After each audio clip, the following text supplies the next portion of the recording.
This morning on Today's Health, a computer chip that could be implanted under your skin so doctors can quickly access your medical records. The FDA just gave a Florida company the go-ahead to do it.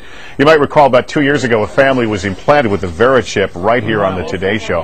Scott Silverman is the chairman and CEO of Applied Digital Solutions, the maker of the VeriChip. Scott, good morning to you. Thanks for joining us. Good morning, Lester. Explain to me briefly what the VeriChip is and what it is supposed to do. VeriChip is a tiny miniaturized RFID, or radio frequency identification microchip. It's 11 millimeters by 1 millimeter.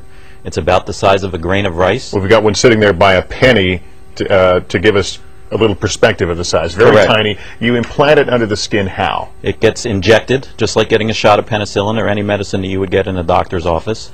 It goes in the upper right arm, which is the area that our physicians have chosen for ease of access as well as biocompatibility. And in a minute we'll talk about how you scan it, but tell me what information is on that, why that would be of great use if I show up in an emergency room. Yeah, on the chip itself is only a unique identification number, and VeriChip can be used for the medical application as well as a security or a financial application.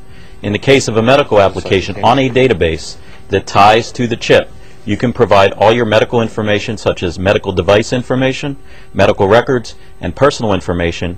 You choose what information goes on there, and you choose the type of affiliates, such as emergency rooms, that could have access to that information. Is this the same thing that I have implanted under my dogs? I know this sounds horrible, but they did something on my dogs where if it gets lost, you can match the dog Actually, up. It's not horrible. Our sister company, Digital Angel Corporation, manufactures a product that Shearing Plow distributes by the name of Home Again. Home Again is the implantable microchip for dogs and cats. Same technology. Same technology. Millions of them a year go into dogs and cats around the world. In fact, a few weeks ago here on the Today Show, you had the American Kennel Club who actually scanned a dog on national television with our chip and our scanner. All right, enough about dogs now. Yep. Again, you go to the emergency room, this information is there, but to access this, the hospital has to have the scanning device. How soon will hospitals have the technology to match up with this chip? Well, thanks to the FDA and their diligent work over the last 2 years, we now have the clearance to go to market with both the chip and the scanner. All right, show me how this works, because you've got a scanner here, and you have a chip implanted. Is it underneath your right arm? It's in the right arm. You power up a scanner, and you simply scan the arm.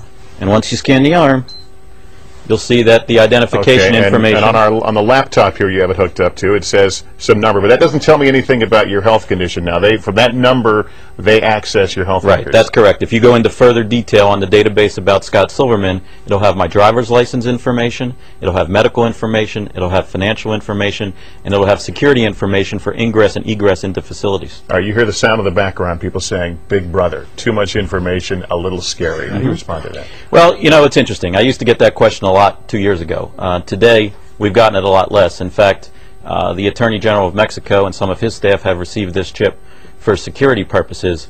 And when the acceptance rate of the product goes up significantly like it has, some of the privacy concerns go down. But to answer your question directly, Lester, what most people are concerned with is the invasiveness of this, that it goes in your body. And as we know with pacemakers and other medical devices, that when people accept it for its applications and for its ability is when it'll work its way into society. It won't be tomorrow, it won't be next week, but 2, 3, 5 years from now, slowly but surely it'll work its way into the mainstream. All right, Scott Silverman, thanks very much for coming on and talking about this. All right. I appreciate it. It was good to see you.